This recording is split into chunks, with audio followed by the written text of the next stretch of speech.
All right, ladies and gentlemen, welcome. It is Monday night. That means Cageside Live in your face. Brought to you by CageSidePress.com. My name is Eddie Law. Solo show tonight, doing our thing. I know I went live a few minutes early, but I was already sitting here for a while, just waiting. So figured we kick the show off here, get everyone a nice little half-hour show. Talk about UFC Vegas 59, UFC San Diego this weekend, of course. But just real quick, in case you don't know, all right, in case you don't know, we rep. Oh wow, that's a weird part. Some computers that glitched out or something. Well, CageSidePress.com. Go to our main page, CageSidePress.com. You get everything on here. All right, what's next? UFC Vegas 59 by Mr. Jamie Theodosi. You can find him on Twitter as well. Click on that. Redemption, second chances on Dana White's Contender Series, Jamal Pogues. Like plenty of content, all kinds of content. What's next with the Vegas 59 losers? Ilima Lay McFarlane. She was talking about her fight with Bruna Ellen. Talking about it's either going to be really boring or we're going to get to a brawl, which is kind of like the you can say it about every single fight, but it is what it is. And then Josh Hill talking about his fight at Bellator 284, and he has, I'm pretty sure, like a late replacement, Marcos Santos, something like that, opponent. So, but he's definitely keeping an eye on the Grand Prix. Other stuff on there as well. Everything from this last weekend. Make sure you guys check it out. CageSidePress.com. Go to it for you as your source for MMA news. All right. Let's talk about UFC Vegas 59. So, no decisions whatsoever on the card. That doesn't happen very often. I don't have the stat right in front of me, but I know there's a stat out there. How many times it's happened? Not many. First fight of the night, Maida Bueno Silva gets the armbar submission on Stephanie Egger. And when Stephanie tapped, Silva let it go, right?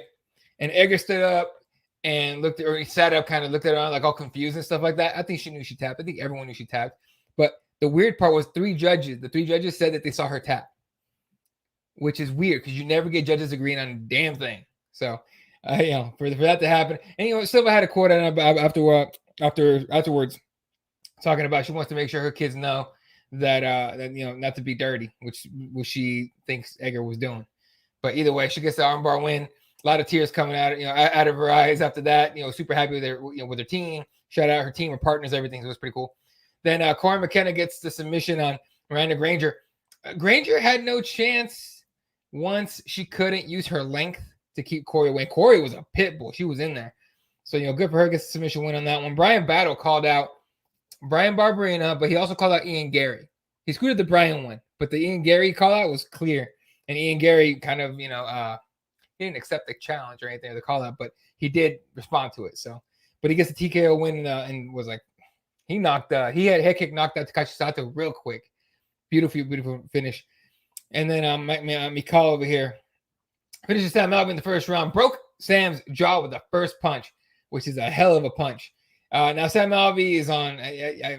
The running joke is that guy's uncuttable, right? So I'm curious to see what happens here, because I can't imagine he actually gets cut. It's kind of, it's kind of a weird one. He's definitely like to the pit of his stomach. He's a company man, so I could definitely see the UFC saying, screw it, let's just leave him on there. So we'll see. But Sam Alvey gets another L. Unfortunately, Mikel gets another win, and he wants a big time opponent next. We'll see what happens with that. Terrence McKinney, first time submission of Eric Gonzalez. He took a shot. Okay, you got to give T-Rex plenty of credit on that one. And Eric came in trying to take his head off, and it just didn't happen. Gets submitted in the first round, and Terrence McKinney continues his tear through the lightweight division. Called out Jim Miller, called out somebody else, legendary fighters and everything. But he wants Paddy Pimblett in New York. I'm down for that fight. I'm down to watch that fight. I don't know if Paddy, if the UFC will want to put Paddy up against him, knowing that they're both up and comers, and at some point they might even fight for like a number one contender fight, which is kind of what you want out of those guys.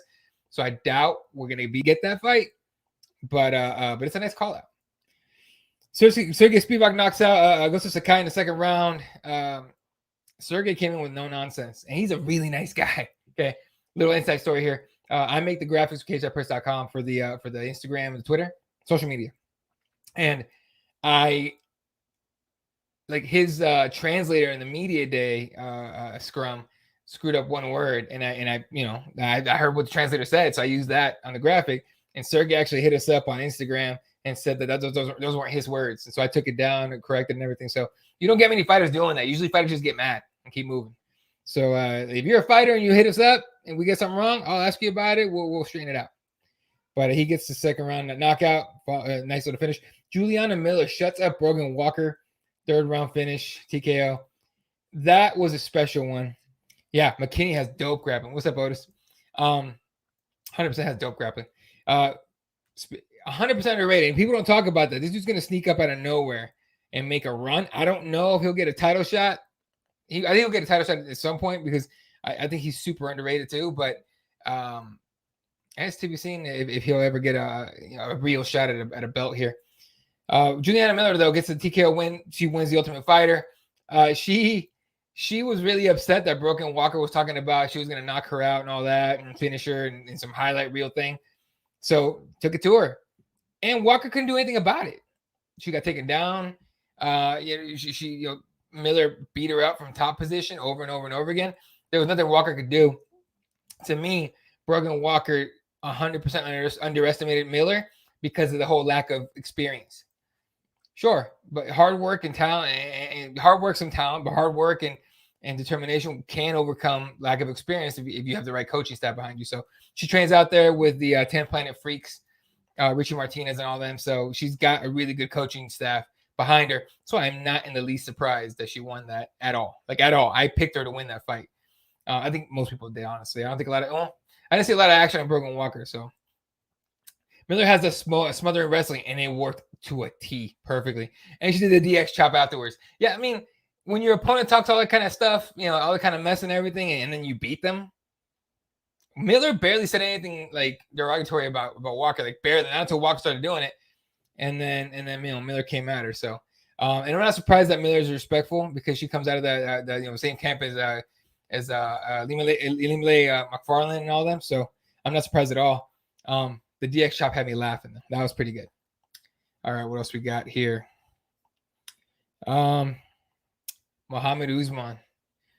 I thought Zach was gonna piece him up. Quicker, clearly better footwork, but Usman's team must have seen something in tape and everything that left an opening to get knocked out 36 seconds in the second round. So, that was wild. That was a wild fight. So Muhammad Usman, the other Ultimate Fighter winner.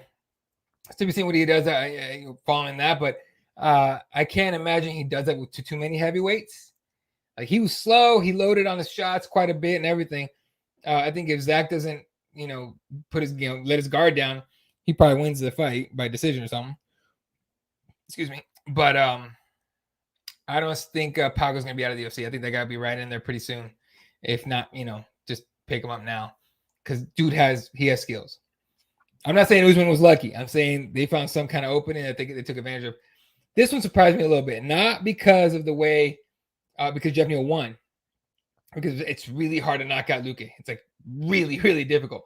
And for Neal to do it, took him 3 rounds to do it, but for Neal to do it, wow, that was incredible. So that was cool. And then Jamal Hill TKO's Thiago Santos in the 4th round. I had it in the 2nd round, but TKO's in the fourth round. I don't know about you guys, man, but ever since Jones, that fight with John Jones, where he tore both his knees up, Thiago has not been anywhere near the same guy. Nowhere near the same guy. And whether it's up here, it's physical, who knows? But Thiago's running out of time to make a real run at the title again. And Jamal Hill is on the up. He's on the come up. He's going to get a title shot eventually. So he wants Jan Blachowicz. If he beats Jan, he's up next probably. But I won't doubt Jamal Hill at all. That dude has it. Whatever you think it is, it's it. So again, Thiago Santos is one of those guys where I kind of hope he figures it out. What he needs to do, whether he needs to do something, but what are you gonna do? What else we got here? Trying to go through the MMA headlines here before we talk about UFC San Diego. But literally, Christos Giagos is out of his UFC Paris fight. Apparently, he cut his hand cleaning. Whether or not you believe that, it doesn't matter. He's out of the fight anyway. So that was interesting. Cody Garbrandt and Honey Yaya rebooked for October 1st. That's nice. What else we got? Yeah. Sam Alvey broke his jaw. All that kind of stuff. So not a lot in MMA as far as MMA headlines this weekend. The one that stood out, and it wasn't. Let's get some more comments here. What's up? Usman is a brute. Yeah. Paga should go to 205. He can make it too. He can make it. I think he can make it. Jeff Neal did a lot of damage. It was wild. And Santos has fallen off since those knee injuries. Exactly. That's what I'm saying. Like, he blew the knees out against John Jones, and that was that. Whether or not it's due to that oblique kick that John Jones, I didn't even call it the oblique kick. I call it the John Jones kick. In my mind, it's dirty as fuck. It's a dirty tactic, but it's a legal tactic. So they're going to use it. Go for it. If it's legal, go for it.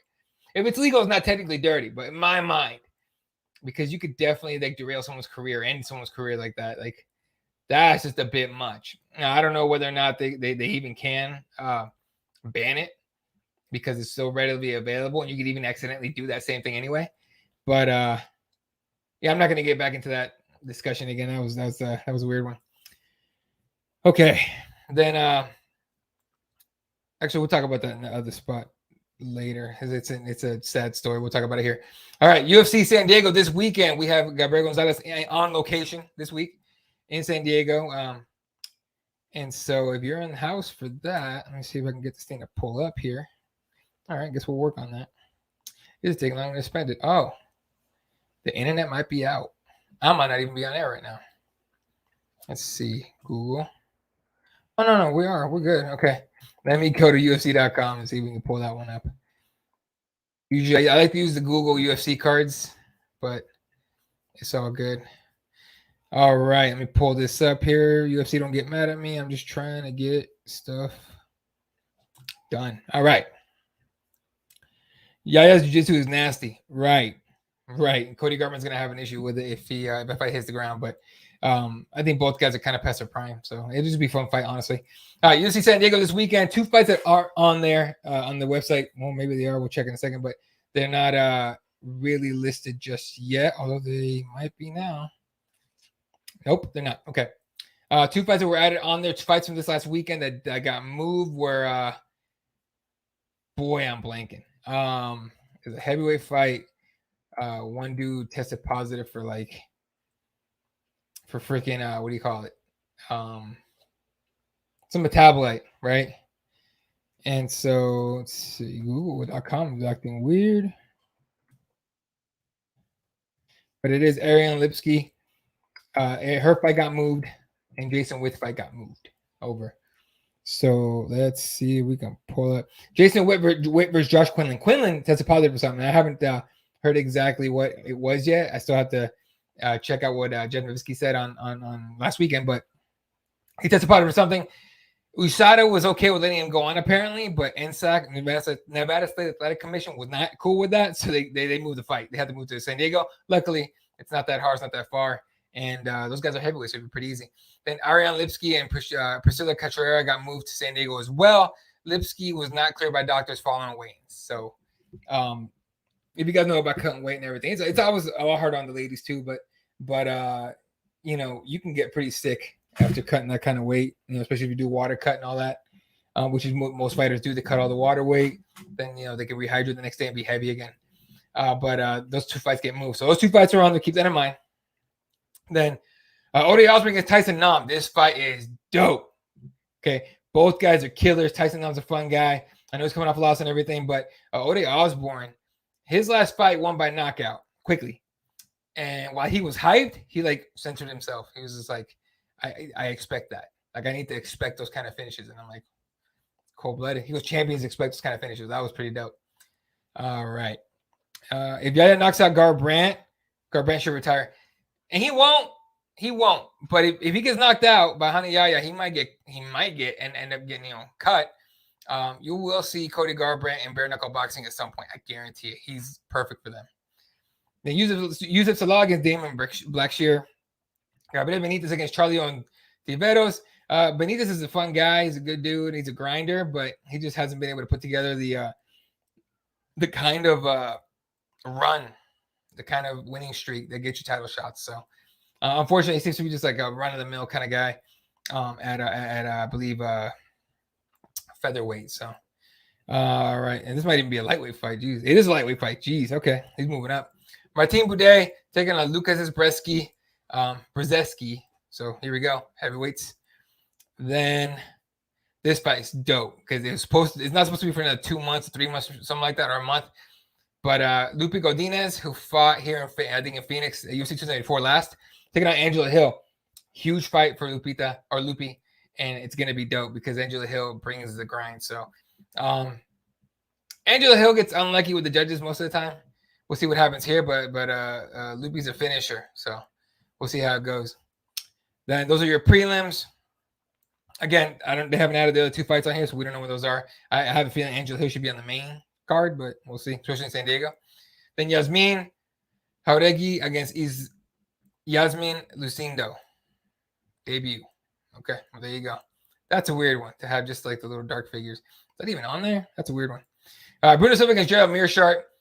Both guys are fun. Bottom line, Gerald Meerschaert's a little timid with the fighting style, but he's put dudes down before, and unfortunately he's on Hamzat Chimaev's permanent highlight reel, getting knocked out that way. So Dick Calvillo still in the UFC, which is wild, but taking on Nina Nunes in a fight that was supposed to happen, I think 2-3 cards ago. So, and either way, nice little fight there. Devin Clark against Azamat Murzakanov, another high level, I think heavyweight fight. I don't think Devin Clark's light heavyweight. Got it. It's gonna be a fun one again. Nate Landwehr is a fun guy to interview. I'm telling you. Taking on David Onama, who's on the come up. See how that one goes at featherweight. Then the main event. Marlon Chito Vera taking on Dominic Cruz, the Dominator. A weird stat's been going around on Twitter, and I haven't checked it myself, but I find it I wouldn't be surprised if it was true. Chito Vera has more fights in the UFC than Dominic Cruz does, and that has everything to do with injuries. If you guys know Dom's history with injuries, his knees don't work. Yeah, I mean, I'm surprised he still tries to fight, but he fully believes he can make another run at a title. That Dom he believes so much he can do it, and I wouldn't put it past him. But Marlon Vera does not give 2 solitary Fs, dude. It doesn't even matter. He does not care that he's fighting a legend. He does not care that Dominic Cruz is, what he wants with any of that. Marlon Vera is bad dude. So he's gonna come in and try to take his head off. So yeah, there you go. UFC San Diego this weekend, ladies and gentlemen. It's not the heaviest card, but neither was last weekend. Last weekend was all finishes, so you never know. All right, a little bit of sad news here at the end. If you haven't heard already, Leandro Lo passes away. It's a heavy one for jiu-jitsu practitioners. Like, it's heavy, man. Like, see if I can pull up something for you guys to look at here. Leandro Lo, 8-time jiu-jitsu champion. There it is. Story is that he was at a nightclub in Sao Paulo, and some dude comes up, grabs a bottle off her table. They get into it a little bit. Leandro Lo apparently subdued him just to calm him down, and then dude comes to, gets up, shoots him in the head twice, rushed to the to the hospital, and that was that. Brain dead, I believe, is what the detail was. So, Oh no, he pinned him down. He didn't put him out. He pinned him down to calm him down. But after they let the man go, the man shot Lo in the head. And it turns out it's the suspect is a cop. So of course he had a gun. And that was that. So it's a sad story, man. 33 years old, 8-time jiu-jitsu champion, one of the best to do it. Like any Leandro Lo fight he was in, like you knew it was a high level fight. So it really it sucks to see. So rest in peace, Leandro Lo, and I hope the guy that did it pays heavy. Okay, yeah. To end on a positive note, we'll go through your. I read twice, but there you go. Actually, let's clear that up now. Let's see. Shot Lo in the head. No, they don't say how many times. I've heard twice.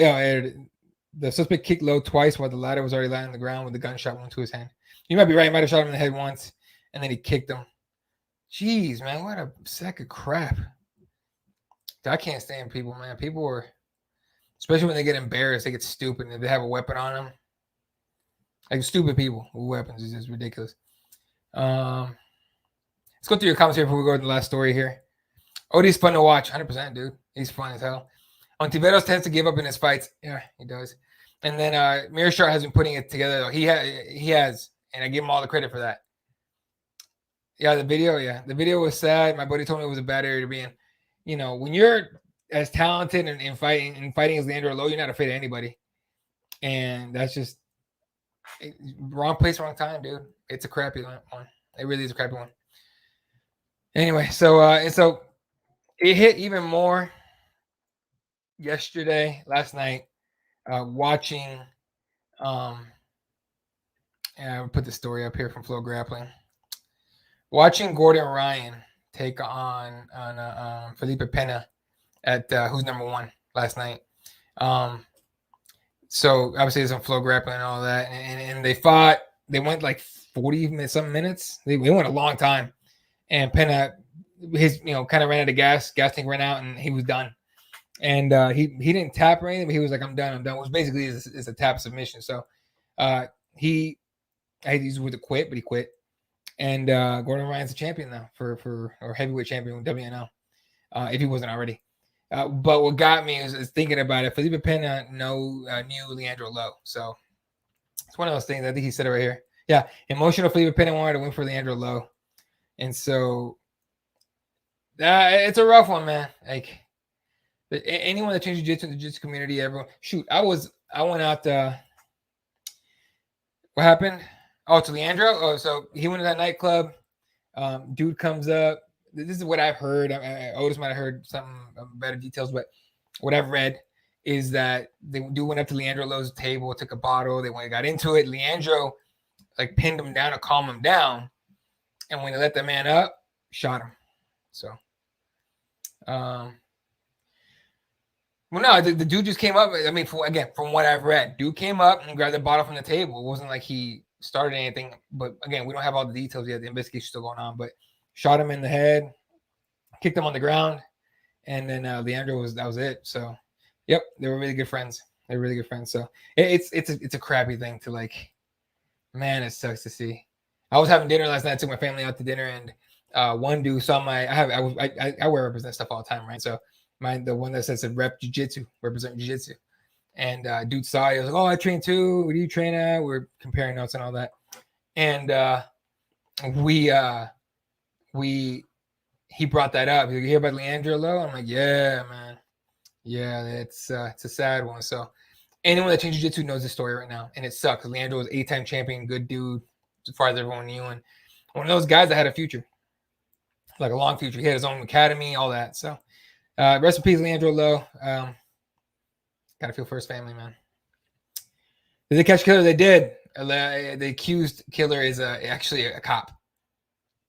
That's what happens, man. You can't even in Arizona, you can have your if you have your concealed weapons permit, you can take a concealed weapon into like a restaurant, but you can't drink. Right? For this is an example. Mixing guns and alcohol is not a good thing, So, not to mention the guy was embarrassed and probably he was a coward, obviously, and he got embarrassed getting pinned down the way he did and all that, and Did it. By the way, there's a picture of the dude all over the internet. Like, Brazilians do not care. They are not hiding his identity. They put it all out there. So, yeah, it's really a crappy thing. So, all right, boys. Appreciate you guys tuning in. Everyone that tunes in, we appreciate you. I know, super light show tonight. We're just me on it. But next week, we'll be back. Follow UFC San Diego and pre-UFC 278. Yours truly will be in Salt Lake City to cover UFC 278, media day, pressers, weigh-ins, everything. I'm there for everything. I'm going to bring you and my whole team. We're all going to bring you the best and latest from UFC 278 in Salt Lake. Shout out to Val. We got a new guy on. Actually, I don't know if I want to put his. I'll put his at here. At THE, the number 3 ELS, at the 3 L's. Val Dewar, brand new to the team. He'll be doing a lot of recap work for us and stuff, and he'll be writing his own articles as well. So shout out, Val. Appreciate you being on the team, dude. It's gonna do it for us, ladies and gentlemen. Cageside.com for everything. Monday nights we do this show. In fact, we're gonna start doing the show whenever we just feel like popping it up. So, make sure you hit that subscribe, hit that like, hit that bell, whatever you want to do, and come hang out with us every Monday night. So shout out to Otis and Bruce in the comment section. Appreciate you guys. Sorry, super short show, but I mean, I'm on myself. So, yeah, it's gonna do it.